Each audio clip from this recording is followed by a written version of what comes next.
സാറേ, ബംഗ്ലാദേശിലൊരു MP നമ്മുടെ കൽക്കത്തയിൽ വന്ന് ചികിത്സക്ക് വന്ന് കൊല്ലപ്പെട്ടത് വലിയ വാർത്തയായി മാറിയതാണ്. അതിൻ്റെ അന്വേഷണത്തെ തുടർന്ന് വന്ന ഞെട്ടിക്കുന്ന കുറേ വിവരങ്ങൾ, ഇപ്പോൾ പുതിയ വെളിപ്പെടുത്തലുകളും വിവരങ്ങളും വന്നിട്ടുണ്ടല്ലോ. ആ വിവരങ്ങൾ ഒരു ബംഗ്ലാദേശ് രാഷ്ട്രീയത്തിലെ ഒരു നേതാവ് കൊല്ലപ്പെട്ട വാർത്ത മാത്രമല്ല, ബംഗ്ലാദേശ് കേന്ദ്രീകരിച്ച് ഒരുപക്ഷെ ബംഗ്ലാദേശിൻ്റെ അതിർത്തിയിലുള്ള ഇന്ത്യൻ ജില്ലകൾ, 24 പർഗാന, സൗത്ത്, നോർത്ത് തുടങ്ങിയ ജില്ലകൾ ഒക്കെ കേന്ദ്രീകരിച്ച് നമ്മളിതുവരെ ഊഹിച്ചിട്ടില്ലാത്ത അളവിലുള്ള ഭീകരപ്രവർത്തനം നടക്കുന്നു എന്ന സൂചനയാണോ പുതിയ വാർത്തകളിൽ തെളിയുന്നത്? അതെ അതെ അതെ. ഈ മാഷ് പറഞ്ഞപ്പോൾ ഈ ചികിത്സയ്ക്ക് എന്ന് പറഞ്ഞല്ലോ, ആ ചികിത്സ എന്നൊക്കെ ഉള്ളതൊക്കെ ഇൻവെർട്ടഡ് കോമ ഇടേണ്ട കാര്യമാണത്. കാരണം ഈ MP-യുടെ പ്രധാനപ്പെട്ട പണി സത്യത്തിൽ ഈ രാഷ്ട്രീയവും അതൊന്നും അല്ല. കള്ളക്കടത്ത് ഒരു വലിയ കണ്ണിയോ അല്ലെങ്കിൽ കിങ് പിൻ എന്നൊക്കെ പറയാവുന്ന വിധത്തിലുള്ള ഒരാളായിട്ടാണ് നമ്മൾ ബംഗ്ലാദേശ് പത്രങ്ങൾ പ്രത്യേകിച്ചും വായിക്കുമ്പോഴൊക്കെ മനസ്സിലാകുന്നത്. ഇതിൽ മമതാ ബാനർജി തന്നെ ഉത്തരം പറയേണ്ട ധാരാളം ചോദ്യങ്ങളുണ്ട്. ഇദ്ദേഹം ഒരു ഹണി ട്രാപ്പിൽ പെട്ടു എന്നാണല്ലോ പറയുന്നത്. ഷിലസ്തി റഹ്മാൻ എന്ന് പറഞ്ഞിട്ടൊരു യുവതി പിടിച്ചിട്ടുണ്ട്. അവരെ ചോദ്യം ചെയ്തൊക്കെ വരുന്നുണ്ട്. അങ്ങനെ കുറെ വിവരങ്ങൾ കിട്ടുന്നുണ്ട്. ഈ ഇങ്ങേരുടെ ഈ MP-യുടെ കൊലയാളികൾ മുഴുവൻ, ആ കൊല ആസൂത്രണം ചെയ്തവരും ഒക്കെ ബംഗ്ലാദേശ് പൗരന്മാരാണ്. ഈ ബംഗ്ലാദേശ് പൗരന്മാർ കുറേ കാലമായിട്ട് കൽക്കട്ടയിൽ വന്നും 24 പർഗാനാസിലും ഒക്കെ വന്ന് തമ്പടിച്ച്, ഇത് ഒരു ദിവസം കൊണ്ടൊന്നും ചെയ്തതൊന്നുമല്ല. എന്തുകൊണ്ടാന്ന് വെച്ചാൽ അവിടുത്തെ എക്സൈസ് വകുപ്പിലെ ഒരു പ്രധാനപ്പെട്ട ഉദ്യോഗസ്ഥൻ്റെ ഈ ആഡംബര ഫ്ലാറ്റിൽ ആണ് ഈ കൊലപാതകം നടന്നിരിക്കുന്നത്. ആ ഫ്ലാറ്റ് അത് ഈ 56 BU ബ്ലോക്ക് എന്ന് പറഞ്ഞ് സഞ്ജീവ് എന്ന് പറഞ്ഞ ഒരു പാർക്ക്, സഞ്ജീവ് പാർക്ക് എന്ന് പറയുന്ന സ്ഥലത്തെ ഈ ആഡംബര ഫ്ലാറ്റ് ഇങ്ങനെ വിദേശികൾക്ക് വാടകയ്ക്ക് കൊടുക്കാനായിട്ട് വകുപ്പില്ല എന്നാണ് പറയുന്നത്. പിന്നെ എങ്ങനെയാണ് ഈ 11 മാസത്തേക്ക് ഇത് മുഴുവൻ ആസൂത്രണം ചെയ്ത ആളുണ്ടല്ലോ, അയാൾ ആ അമേരിക്കയിലുള്ള അബ്ദുറുസ്സമാൻ ഷാഹിൻ, മുഹമ്മദ് അബ്ദുറുസ്സമാൻ ഷാഹിൻ, അയാൾക്ക് വാടകയ്ക്ക് കൊടുത്തത് അത് എന്തടിസ്ഥാനത്തിലാണ് എന്നൊരു പ്രശ്നം ഇപ്പൊ വരുന്നുണ്ട്. പിന്നെ ഈ ഗോപാൽ ബിശ്വാസ് എന്ന് പറഞ്ഞൊരു സുഹൃത്തിന്റെ വീട്ടിലാണ് ഇയാൾ പെട്ടിയൊക്കെ വെച്ചിട്ട് പോയത്. ഈ ആഡംബര ഫ്ലാറ്റില് കൊലയ്ക്ക് മുമ്പ് ഈ MP അനാർ ഗോപാൽ ബിശ്വാസിനെ വിളിച്ചിട്ട് ഉടനെ 4,20,000 രൂപ ഇവിടെ എത്തിക്കണം എന്ന് പറയുന്നുണ്ട്. അതിന്റെ അർത്ഥം അത്രയും ക്യാഷ് ഡീലിങ്സ് ഉണ്ട്, ഒരു വീട്ടിൽ സൂക്ഷിച്ചിട്ടുണ്ട് ഒരു അത്യാവശ്യത്തിന് എന്നൊക്കെയാണല്ലോ. സാധാരണ ബാങ്കിലൊക്കെ സൂക്ഷിക്കുന്ന പോലത്തെ കറൻസി എന്തോ കാര്യങ്ങൾക്ക് വേണ്ടി സൂക്ഷിക്കുകയും കൈകാര്യം ചെയ്യുകയൊക്കെ ചെയ്യുന്നുണ്ട്. പിന്നെ ഇതിൻ്റെ അകത്ത് ഈ അനാർ എന്ന് പറഞ്ഞ കൊല്ലപ്പെട്ട MP-ക്ക് തൃണമൂൽ രാഷ്ട്രീയ നേതാക്കളുമായി ബിസിനസ് ബന്ധങ്ങളുണ്ട് എന്ന് അന്വേഷണത്തിൽ തെളിഞ്ഞിട്ടുണ്ട്. അതായത് ഇപ്പോൾ മറ്റേ ഹൈക്കോടതി റദ്ദാക്കിയ 25,000 അധ്യാപക നിയമനങ്ങളില്ലേ, അതിൽ കോഴ വാങ്ങിയതിൻ്റെ പേരിൽ പാർത്ഥ ചാറ്റർജി എന്ന് പറഞ്ഞ വിദ്യാഭ്യാസ മന്ത്രിയെ പുറത്താക്കിയിരുന്നു. അയാൾ ജയിലിലൊക്കെയാണ്. അയാളുടെ വെപ്പാട്ടയുടെ വീട്ടിൽ നിന്ന് കോടിക്കണക്കിന് ക്യാഷ് എടുക്കുന്നതൊക്കെ ദൃശ്യങ്ങളിൽ നമ്മൾ കണ്ടതാണ്. ഈ പാർത്ഥ ചാറ്റർജിക്ക് ഈ അനാറുമായിട്ട് ബന്ധമുണ്ടായിരുന്നു, അത് വന്നിട്ടുണ്ട്. ഈ പാർത്ഥ ചാറ്റർജിയുടെ അനന്തരവൻ പ്രസന്നകുമാർ റായിയുടെ സുഹൃത്ത് ഷിപ്പൻ കുമാർ ബസ് വഴിയായിരുന്നു ഈ ബന്ധം എന്ന് പറയുന്നുണ്ട്. ഈ ഷിപ്പൻ കുമാർ ബസു എന്ന് പറഞ്ഞ ആൾ ഒരു പഴയ നക്സലൈറ്റാണ് ബംഗ്ലാദേശിലെ. ആ ബസു 20 കൊല്ലമായിട്ട് ഈ മറ്റേ ബംഗ്ലാദേശ് വിട്ടിട്ട് ഈ കൽക്കട്ടയിൽ വന്ന് താമസിക്കുക. ഒരു ബംഗ്ലാദേശ് പൗരൻ. അങ്ങനെ അവിടെ പിടികിട്ടാ പുള്ളിയായിരുന്നു. കാരണം എന്താണെന്ന് വെച്ചാൽ അവിടെ ഈ ലൈറ്റ് കമ്മ്യൂണിസ്റ്റ് പാർട്ടി അംഗമായിരുന്നെങ്കിലും പ്രധാനപ്പെട്ട പണി ബലാത്സംഗം, കൊള്ള ഒക്കെ ആയിരുന്നു. ആ നക്സൽ ഗ്രൂപ്പിൽ നിന്നൊക്കെ വിട്ടിട്ട് ഈ അനാറിൻ്റെ കള്ളക്കടത്ത് സംഘത്തിന് വേണ്ട സഹായമൊക്കെ ചെയ്തു ഈ കൽക്കട്ടയിൽ കഴിയുകയായിരുന്നു ഈ ബസു എന്നുള്ളത് ഈ അന്വേഷണത്തിൻ്റെ ഭാഗമായിട്ട് പുറത്തു വന്നിട്ടുണ്ട്. ഇനി അത് കുറേയും കൂടി നമ്മൾ അങ്ങോട്ട് എടുത്ത് നോക്കുമ്പോൾ ഈ മുജിബുർ റഹ്മാനെ 1975 ആണല്ലോ കൊല്ലപ്പെടുന്നത്. ആ മുജിബുർ റഹ്മാനെ കൊന്ന റിസാൽദാർ മുസ്ലിമുദ്ദീൻ എന്ന് പറഞ്ഞ പ്രതിയെ 4 കൊല്ലം മുമ്പാണ് കൽക്കട്ടയിൽ അറസ്റ്റ് ചെയ്യുന്നത്. കൽക്കട്ടയിലെ നോർത്ത് 24 പർഗാനാസിൽ വന്ന് 45 കൊല്ലമായിട്ട് അറിയപ്പെടാതെ താമസിക്കുകയായിരുന്നു പ്രതി. ആരും പിടിക്കാനായിട്ട് സാധിച്ചിട്ടില്ല, വേണ്ടാന്ന് വെച്ചിട്ടാണ്. കാരണം CPM-ന്റെ ഭരണകാലത്തും ബംഗാളിന്റെ ഭരണകാലത്തും ഒരു പ്രത്യേക പദവി ഈ ഇത്തരം ആളുകൾക്ക് കിട്ടിയിരുന്നല്ലോ. അപ്പോൾ അങ്ങനെ ഈ താക്കൂർ നഗറിൽ അവിടെ 24 പർഗാനാസിൽ നോർത്ത് 24 പർഗാനാസിൽ താക്കൂർ നഗറിൽ ഡോക്ടർ ദത്ത എന്നുള്ള പേരിൽ പച്ചമരുന്ന് കച്ചവടം ചെയ്തു വരികയായിരുന്നു ഈ പ്രതി. മുജീബിനെ കൊന്ന റിസാൽദാർ മുസ്ലിമുദ്ദീൻ എന്ന് പറഞ്ഞ ഒരു പ്രതി. ഇനി മുജിബുർ റഹ്മാനെ കൊന്ന കേസിലെ വേറൊരു പ്രതി അബ്ദുൾ മജീദ്, അങ്ങേരും ബംഗാളിൽ അറസ്റ്റിലായി. ഒക്കെ ബംഗാളിലാണ് എല്ലാവരും.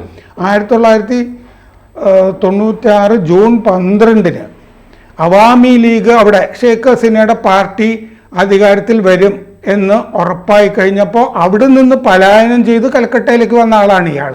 എന്നിട്ട് കൽക്കട്ടയിൽ ജീവിക്കുക. എന്നിട്ട് ഈ അയാൾക്ക് ഇന്ത്യയുടെ വോട്ടർ കാർഡ് ഉണ്ടായിരുന്നു. 2012 2017 ഈ പിന്നെ ഈ കാർഡ് പാസ്പോർട്ട് എടുത്തിരുന്നു 2012. ഈ പാസ്പോർട്ട് 2027 വരെ വാലിഡ് ആയൊരു പാസ്പോർട്ടാണ്. ഇയാൾ ജനിച്ച സ്ഥലം ഹൗറ എന്നാണ് പാസ്പോർട്ടിൽ രേഖപ്പെടുത്തിയിരിക്കുന്നത്. പക്ഷേ ഇയാൾ ബംഗ്ലാദേശിലെ ഭോല എന്ന് പറഞ്ഞ സ്ഥലത്താണ് ജനിച്ചതെന്ന് കണ്ടുപിടിച്ചിട്ടുണ്ട്. മജീദ് എന്നിട്ട് കൽക്കട്ടയിൽ വന്നിട്ട് ഒരു 2ാം വിവാഹം നടത്തിയിരുന്നു. മജീദിനെ അറസ്റ്റ് ചെയ്ത് കഴിഞ്ഞപ്പോൾ മജീദിനെ ഭാര്യയ്ക്ക് സംബന്ധിച്ചിടത്തോളം കാണാതായല്ലോ. അപ്പോൾ ഭാര്യ പോലീസിൽ പോയിട്ടൊരു പരാതി കൊടുത്തിരുന്നു, ഭർത്താവിനെ കാണാനില്ല എന്ന് പറഞ്ഞിട്ട്. അപ്പോൾ പോലീസ് വന്നിട്ട് വീട് റെയ്ഡ് ചെയ്ത് കഴിഞ്ഞിട്ട് ഭാര്യയുടെ പേര് റസിയ ബീഗം, ഇവിടുത്തെ 2ാം ഭാര്യ. റെയ്ഡ് ചെയ്ത് കഴിഞ്ഞപ്പോൾ അവിടുന്ന് ഇയാളുടെ പേരിലുള്ള റേഷൻ കാർഡ് പാസ്പോർട്ടൊക്കെ കിട്ടി. എന്നിട്ട് ഒരു സ്ത്രീയും 3 മക്കളുള്ള ഒരു ഫോട്ടോയും ഇയാളുടെ ഭാഗ്യം നിന്ന് കിട്ടി. അതാണ് ആദ്യ ഭാര്യ, ബംഗ്ലാദേശിലെ ഭാര്യ. പലപ്പോഴും ആളുകൾ വരുമ്പോൾ വാതിലടച്ചൊക്കെയാണെന്ന് ഇയാളിരിക്കുക. പക്ഷെ അവിടെ ഇംഗ്ലീഷ് ട്യൂഷനൊക്കെ ഫ്രീ ആയിട്ട് പലർക്കും എടുത്തിട്ട് ഇങ്ങനൊരു ഇംഗ്ലീഷ് മാഷ് അലി അഹമ്മദ് എന്നുള്ള പേരിൽ ആണ്, കള്ളപ്പേരിൽ അവിടെ അറിയപ്പെട്ടിരുന്നു. പിന്നെ അതെ സ്വീകാര്യത നേടി. പിന്നെ ബ്ലേഡ് പലിശയ്ക്ക് വായ്പ കൊടുക്കുന്നുണ്ടായിരുന്നു പണം. ഇയാൾക്ക് പാർക്ക് സ്ട്രീറ്റിൽ ഒരു ഫ്ലാറ്റ് 25 ലക്ഷം രൂപയ്ക്ക് ഇയാൾ വാങ്ങുകയും ചെയ്തിരുന്നു. അവിടെ സമ്പാദിക്കുകയും ചെയ്തു. അത് ഇവിടുന്ന് സമ്പാദിച്ചതാണോ വേറെ ഏതെങ്കിലും നമ്മളിപ്പോ പറഞ്ഞില്ലേ ഓപ്പറേഷൻസ് അങ്ങനെ വന്നതാണോ എന്നുള്ള ഒരു സംശയമുണ്ട്. ഇനി അവിടെ പിടിച്ചിട്ടുള്ള വേറെ പല ടെററിസ്റ്റുകളും ഉണ്ട്. 2022 ഫെബ്രുവരി നൂർ നബി മാക്സൺ, ഇയാളുടെ ശരിക്കുള്ള പേര് തമാൽ ചൗധരി എന്നാണ്. അയാൾ അവിടെ മീൻ വിൽപ്പനക്കാരനായിട്ടാണ് ജീവിച്ചുകൊണ്ടിരുന്നത് കൽക്കട്ടയിൽ. മുല്ല മസൂദ്, തൻവീറുൽ ഇസ്ലാം, പിന്നെ സുബ്രാദ് എന്നൊക്കെ പറഞ്ഞിട്ടുള്ള ഭീകരന്മാരെയൊക്കെ അവിടെ ജീവിച്ചിട്ടുണ്ട്, പിടിച്ചിട്ടുണ്ട്, പുറത്തുനിന്നൊക്കെ വന്നിരിക്കുന്നത്. അപ്പോൾ ഇതിൽ നിന്ന് സാർ നമ്മളിപ്പോൾ ഈ വാർത്തകളിൽ നിന്ന് നമ്മൾ വായിക്കുന്ന ആദ്യത്തെ കാര്യം 71 ബംഗ്ലാദേശിനെ ഒരു സഹോദര രാജ്യമായി അംഗീകരിക്കുകയും അവരുടെ വിമോചനത്തിന് വേണ്ടി സഹായിക്കുകയും ചെയ്തതിൻ്റെ ഗുണം കഴിഞ്ഞ 45-50 കൊല്ലമായി അനുഭവിച്ചുകൊണ്ടിരിക്കുന്നത് ആ സൗഹൃദത്തെ മുതലെടുക്കുന്നത് ബംഗ്ലാ ക്രിമിനൽസാണ്. ബംഗ്ലാദേശിലെ ക്രിമിനൽസിൻ്റെ സുരക്ഷിതമായ താവളമാണ് ഇന്ത്യ മാറിയിരിക്കുന്നു, അതും വെസ്റ്റ് ബംഗാൾ മാറിയിരിക്കുന്നു എന്ന് വേണമല്ലോ വായിക്കാൻ. മാത്രമല്ല ഇപ്പോൾ ഷെയ്ഖ് മുജീബുർ റഹ്മാൻ്റെ വധം തൊട്ട് ഇപ്പോൾ ഏറ്റവും ഒടുവിലത്തെ ഈ മന്ത്രി എന്താണ് അല്ല ഏറ്റവും ഒടുവിൽ കൊല്ലപ്പെട്ട മന്ത്രി MP അപ്പം രണ്ട് ഷെയ്ഖ് മുജീബുർ റഹ്മാൻ എന്ന വലിയ നേതാവിൻ്റെ കൊലപാതകികൾ അരനൂറ്റാണ്ട് കാലമായി ഒളിച്ചിരിക്കുന്നത് ഇവിടെയാണ്. അവരെ നമ്മൾ വേണ്ട വിധം അന്വേഷിക്കഴിഞ്ഞിട്ടാണോ ഇനി ആരെങ്കിലുമൊക്കെ സംരക്ഷിച്ചിട്ടാണോ? എന്തായാലും ബംഗ്ലാദേശിലുള്ളതിനേക്കാൾ സംരക്ഷകർ അവർക്കുണ്ട്. ഒരാളൊരു സ്ഥലത്ത് ഒരു അപരിചിതൻ വരുമ്പോൾ അതിനെ സംബന്ധിച്ചിട്ടുള്ള അന്വേഷണങ്ങൾ വേണമെന്ന് കേരളത്തിൽ നമ്മൾ പറയാറില്ലേ? ഉണ്ട്. ഇവിടെ പെരുമ്പാവൂരിൽ ഒരു കുട്ടിയെ കൊന്നത് അല്ലേ? പുറത്തുനിന്ന് വന്നിട്ടാണ്. ഇവരുടെയൊക്കെ ആന്റിസിഡൻസ് എന്താണ്? ഇവിടെ താമസിക്കുന്ന ആളുകൾക്ക് അവിടെയൊക്കെ എന്തായിരുന്നു? അവിടെ സ്റ്റേഷനുകളിൽ കേസുണ്ടോ? ഇതൊക്കെ കേരളത്തിലും അത് കേരളത്തിൽ നോക്കണമായിരുന്നു എന്ന് പറയുന്നത് പോലെ തന്നെ ബംഗാളിൽ ഇത് ചെയ്യേണ്ടതാണല്ലോ. അതെ. ഇപ്പൊ 50 കൊല്ലം മുമ്പ് നടന്ന ഷെയ്ഖ് മുജീബ് റഹ്മാന്റെ കൊലപാതകത്തിന്റെ പ്രതികളെ ഇവർക്കൊക്കെ വോട്ടർ ഐ ഡിയും കിട്ടുന്നുണ്ടല്ലോ. അതെ, വോട്ടർ ഐ ഡി ഇവരിവിടെ വോട്ട് ചെയ്യുന്നുണ്ട്, പാസ്പോർട്ട് കിട്ടുന്നുണ്ട്. ഇവർക്ക് ആവശ്യത്തിലേറെ കള്ളപ്പണമുണ്ട്. ഇനി വോട്ടർമാരെ തന്നെ തരാതരം പോലെ ഇവർക്കൊക്കെ ഇറക്കുമതി ചെയ്ത് ചെയ്യിച്ചൂടാന്ന് എന്താ ഉറപ്പ്? അതെ, എന്തും ചെയ്യാലോ. അല്ലേ? നമ്മൾ ഈ സംസാരിച്ചതിൻ്റെ അകത്ത് ആ മറ്റേ അധ്യാപക കോഴ കേസിലെ പാർത്ഥ ചാറ്റർജി എന്ന് പറഞ്ഞ മന്ത്രിക്ക് എം പിയുമായിട്ടുള്ള ബന്ധങ്ങളുണ്ടെന്ന് വരുന്നുണ്ടല്ലോ. അപ്പോ മറ്റേ രാഷ്ട്രീയ സംരക്ഷണത്തിന് അതെ, അവർക്ക് ഈ ബംഗ്ലാദേശിലെ ക്രിമിനൽസിന് രാഷ്ട്രീയ നേതാക്കന്മാർക്ക് സഹായികളോ കൂട്ടാളികളോ വെപ്പാട്ടികളോ ഒക്കെ ആയി മാറുന്ന, ഫലത്തിൽ അവരുടെ സംരക്ഷകരായിട്ട് മാറുന്ന ഇന്ത്യൻ ക്രിമിനൽസാണ് ഇവരെ പോറ്റിക്കൊണ്ടിരിക്കുന്നതെന്നല്ല എൻ്റെ അർത്ഥം. ഇപ്പോൾ ഷെയ്ഖ് മുജീബ് റഹ്മാൻ കൊല്ലപ്പെടുന്നത് 49 കൊല്ലം മുമ്പാണ്, 4 കൊല്ലം മുമ്പാണ് പഠിക്കുന്നത് എന്ന് പറഞ്ഞാൽ 45 കൊല്ലം സുരക്ഷിതമായി. ഈ എം പി കൊല്ലപ്പെടുന്നത് ഇപ്പോൾ ചികിത്സക്ക് വന്നതല്ല, അദ്ദേഹത്തിന് മറ്റു ചില ഏർപ്പാടിനും ബിസിനസ്സിനും ഡീൽ സൗകര്യപ്രദമായിട്ട് വന്നതായിരിക്കും. മറ്റേത് അത് ആദ്യം തന്നെ കേട്ടിരുന്നത് അമേരിക്കയിലുള്ള ഈ കൊട്ടേഷൻ കൊടുത്ത ആൾ 5 കോടി രൂപയുടെ കൊട്ടേഷൻ കൊടുത്തല്ലോ, അയാളുമായിട്ട് ഈ സ്വർണം കടത്തിലുള്ള തർക്കം ഉണ്ടായിരുന്നു എന്ന് ആദ്യം റിപ്പോർട്ടുകളിൽ വന്നിരുന്നു. അത് അപ്പോഴും ആലോചിച്ച് നോക്കൂ. അന്താരാഷ്ട്ര കള്ളക്കടത്ത് സംഘത്തിൻ്റെ നായകന്മാർ ബംഗ്ലാദേശ് രാഷ്ട്രീയത്തിലെ എം പിമാരും എം എൽ എമാരും ഒക്കെ ആയിട്ട് വാഴുന്നു. എന്നിട്ടും അവരെ വകവരുത്താൻ തീരുമാനിക്കുന്നത് ഒരു പക്ഷേ കൊട്ടേഷൻ എടുത്തതിൻ്റെ ഭാഗമാകാം, ഗാങ് വാറിൻ്റെ ഭാഗമാകാം. അതുമല്ലെങ്കിൽ ഇയാളോട് അയാളുടെ വഴിയിൽ എവിടെയെങ്കിലും വെച്ച് ശത്രുക്കളായി മാറിയ മുൻകാല കൂട്ടാളികളാവാം. ആരായാലും ഇദ്ദേഹത്തെ പോലീസിന് കൊടുക്കുകയോ ഇൻഫർമേഷൻ കൊടുക്കുകയല്ലോ ചെയ്യുന്നത്, അവർ തന്നെ വന്ന് കൈകാര്യം ചെയ്യണം. ഏത് രാജ്യത്ത്? ഒരു അന്യരാജ്യത്ത് വിസയിൽ വന്ന് ഇവിടെ ചികിത്സക്ക് എന്ന വ്യാജേന വന്ന് കൽക്കത്തയിൽ താമസിക്കുന്ന ഒരാളെ ബംഗ്ലാ ക്രിമിനൽസ് വന്ന് കൊല്ലുന്നു. അതൊക്കെ സാധ്യമാവുന്നു ഇന്ത്യയിൽ നിന്നാണ് എൻ്റെ അർത്ഥം. അതുകൊണ്ട് ഈ ബംഗ്ലാദേശ് രാഷ്ട്രീയം ഇന്നും ഇന്നലെയും അല്ല. അത് ഈ മമത കുറേ നാളായിട്ട് ഇപ്പോൾ ഒരു കുട്ടി 14 വയസ്സുള്ള കുട്ടി ബലാത്സംഗം ചെയ്യപ്പെട്ട് കഴിഞ്ഞപ്പോഴേ അത് ആ കുട്ടിയുടെ കുറ്റമാണെന്ന് പറഞ്ഞ ആളാണ് ഈ മമതാ ബാനർജി. ആ സന്ദേശ് ഗലിയിൽ ഇത്രയും അക്രമം നടന്നു കഴിഞ്ഞപ്പോഴേ ഷെയ്ഖ് ഷാജഹാനെ സംരക്ഷിക്കുന്ന നിലപാടല്ലേ അവർ എടുത്തുകൊണ്ടിരുന്നത്. അപ്പോൾ പൊതുവെ ഇത്തരം ക്രിമിനലുകൾക്ക് ഭരിക്കുന്ന പാർട്ടിയുടെ സംരക്ഷണം തീർച്ചയായിട്ടും. ഇവിടുത്തെ ഗുണ്ടകളെ പറ്റി ഈ നേരത്തെ സംസാരിച്ചിരുന്ന പോലെ ഈ സംരക്ഷണമുണ്ട് അവിടെ. തീർച്ചയായിട്ടും ഉണ്ട്.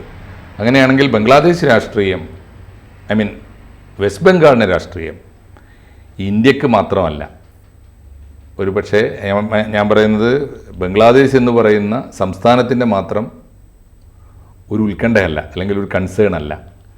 അത് എല്ലാ അർത്ഥത്തിലും രാജ്യത്തിൻ്റെ കൂടി ഒരു സുരക്ഷാ കൺസേൺ ആവേണ്ടതുണ്ട് എന്നാണ് ഈ കഴിഞ്ഞ 5 കൊല്ലത്തെ അനുഭവം വെച്ച്.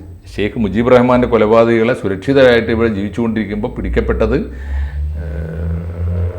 കൽക്കത്തയിലാണ്, ബംഗാളിലാണ്, 24 പർഗാനാസിലാണ് എന്ന് പറഞ്ഞാൽ തുടർച്ചയായിട്ട് ഇപ്പോൾ ഏറ്റവും ഒടുവിലത്തെ കൊലപാതകം വരെ അതാണ് നമ്മളോട് പറയുന്നത്. അതുകൊണ്ട് ബംഗാളിനെ സൂക്ഷിക്കുക എന്ന് രാജ്യത്തോട് ഒരിക്കൽ കൂടി പറയാൻ ഈ വാർത്ത, ഏറ്റവും ഒടുവിലത്തെ വാർത്ത, നമുക്ക് സഹായകമാവേണ്ടതുണ്ട്. അതെ, തീർച്ചയായും സർ.